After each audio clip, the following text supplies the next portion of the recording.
নমস্কার বন্ধুরা, আমাদের খামেনি চাচার গুমর ভাঙতে এখন ইরান ভারতের পায়ে ধরছে যে ভারত আমাদেরকে বাঁচা, তা না হলে সব কিছু শেষ হয়ে যাবে। এই রিপোর্টটা দেখো, যেখানে ইরান দাবি করেছে ভারত এই মুহূর্তে গ্লোবাল সাউথের লিডার, তাই ভারতের উচিত গ্লোবাল সাউথের লিডার হওয়ার সুবাদে আমাদের ওপর হামলার বিরুদ্ধে অ্যাকশান নেওয়া। এটা কিন্তু ইরানের অফিসিয়াল বয়ান। কেননা এই ম্যাপটা দেখুন, এখানে যে সবুজ দেশগুলো আপনারা দেখতে পাচ্ছেন ম্যাপে, তাকে গ্লোবাল সাউথ বলা হয়, আর লাল দেশগুলো হলো গ্লোবাল নর্থ। এখন এই গ্লোবাল নর্থ মেনলি উন্নত দেশ, আর গ্লোবাল সাউথ উন্নয়নশীল বা গরিব দেশগুলিকে ধরা। এদেরকেই পশ্চিমা দেশগুলো এতদিন লুটেছে, কিন্তু এখন ভারত এই গ্লোবাল সাউথকে লিড করবে ডলারাইজেশনের পর। চীনও মাঝে চেষ্টা করেছিল এই গ্লোবাল সাউথের লিডার হওয়ার, কিন্তু পারেনি। তাই ইরান বলছে যেহেতু ইরান এই গ্লোবাল সাউথের দেশ, ইসরায়েল গ্লোবাল নর্থে, তাই ভারতের লিডার হওয়ার সুবাদে ইরানকে বাঁচানো উচিত। যেখানে ওরা চাইছে ভারত বেসিক্যালি ইসরায়েলের ওপরে চাপ দিক। যদি ভারত এমনটা করে তাহলে হয়তো ইসরায়েল এই হামলা থামিয়ে দিতে পারে। ফলে এই বয়ান আসার পর আমি মনে করি না যে আর কারোর কোনো ডাউট থাকা উচিত, যেটা আমি লাস্ট ভিডিওতে বলেছিলাম যে ভারতই কিন্তু ইরানের শেষ লাইফলাইন। আমাদের ইনভেস্টমেন্ট ইরানের ভেতর যেটা রয়েছে সেটাই ওদের একমাত্র বাঁচার রাস্তা ছিল, কিন্তু ইরানের সুপ্রিম লিডার খামেনি কাশ্মীরে হস্তক্ষেপ করে আর ভারতের পোর্টে অ্যাটাক করে নিজের পায়ে নিজে কুড়ুল মেরেছে। আর যখন ওরা ফাইনালি বুঝতে পারল যে পরিস্থিতি তো বিগড়ে গেছে আর ভারত ইসরায়েলকে সমর্থন দিচ্ছে, ব্যাস ইরান এখন ভারতের গুড বুকে আসার জন্য প্রথমে আমাদের জন্য স্পেশালি নিজেদের এয়ার স্পেস খুলে দিল, যাতে ভারতীয়দের রেস্কিউ করা যায়। আচ্ছা, এখানে একটা বিষয় জানিয়ে রাখি, যেটা হয়তো আপনারা কজন শুনেছেন আমি জানি না। এই যে রেস্কিউ অপারেশন ভারত ইরানের ভেতর চালাচ্ছে, এখানে একা ভারতীয় নয়, শ্রীলঙ্কা, নেপাল সহ আমাদের আশেপাশের দেশের নাগরিকদেরও উদ্ধার করছে ভারত। কিন্তু টুইস্ট হলো বাংলাদেশিদের কেউ বাঁচাতে আসেন। আমি তো ভেবেছিলাম পাকিস্তান যাবে বাংলাদেশিদের বাঁচাতে, অথবা আমেরিকা যাবে, কিন্তু কেউ আসেন।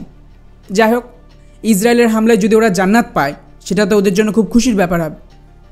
Back to the topic. তো ইরান ভেবেছিল যে ভারতকে এয়ার স্পেস দিলে ভারত ওদের সাহায্য করবে বা অন্তত খামেনিকে পালানোর সুযোগ করে দেবে। বাট টু বি অনেস্ট, গতকাল রাতে যেভাবে আমেরিকা সরাসরি ইরানের ভেতর ঢুকে পড়েছে, তারপর তো আমার মনে হয় না যে ইরানের কাছে আর কোনো চান্স রয়েছে এখান থেকে বাঁচা। ভারত খুব ভালোভাবেই জানতো আমেরিকা অ্যাটাক করবে, এই জন্যই আমাদের এই রেস্কিউ অপারেশন কিছুটা পিছিয়ে দেওয়া হয় এই হামলার আগে।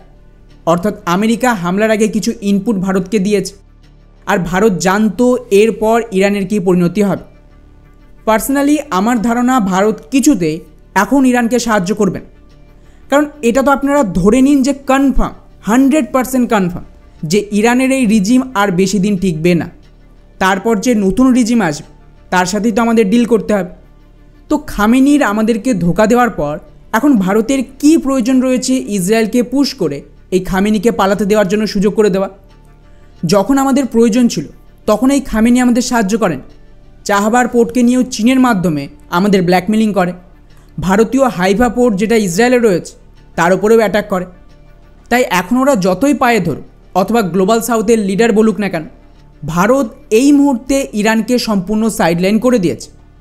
অর্থাৎ বেসিক্যালি ইরানের অবস্থা বাংলাদেশের হাসিনার মতন হয়েছে। হাসিনা যেমন ক্ষমতায় আসার পর ভারতকে ধোকা দেয়, ওখানে হিন্দুদের ওপর কন্টিনিউয়াস অ্যাটাক হচ্ছিল, চীনকে পোর্ট দেওয়ার কথা বলছিল, এমনকি একটা সিঙ্গেল অবৈধ অনুপ্রবেশকারীদের বাংলাদেশ ভারত থেকে ফেরত নেয়নি গত 10 থেকে 11 বছর, উল্টে আরও বেশি অনুপ্রবেশ হয়েছে। তাই ভারত সরকার চুপচাপ হাসিনার ওপর থেকে হাত সরাতে হাসিনা উৎখাত হয়ে গেল। আর ইউনিস এসেই বাংলাদেশের ইকোনমি ধ্বংস করে ভারতের সাথে সম্পর্ক খারাপ করলো, যাতে আমাদের রাস্তা খুলে গেছে এই অবৈধ অনুপ্রবেশকারীদের ফেরত পাঠানোর, আর বাংলাদেশের সমস্ত সুযোগ সুবিধা বন্ধ করে পার্মানেন্ট সলিউশন। সেম ইরানের খামেনির সাথে হয়েছে। এই জন্যই আমি বলি, যে দেশ ভারতকে ধোকা দেবে তার পরিণতি খুব মারাত্মক হবে। কানাডা, মালদ্বীপ, বাংলাদেশ, এদের পর এখন ইরান হলো নতুন উদাহরণ। বাকি আপনাদের কি মনে হয় যে ভারতের কি এখানে ইরানকে সাহায্য করা উচিত? নিচে অবশ্যই কমেন্ট করে জানাবেন।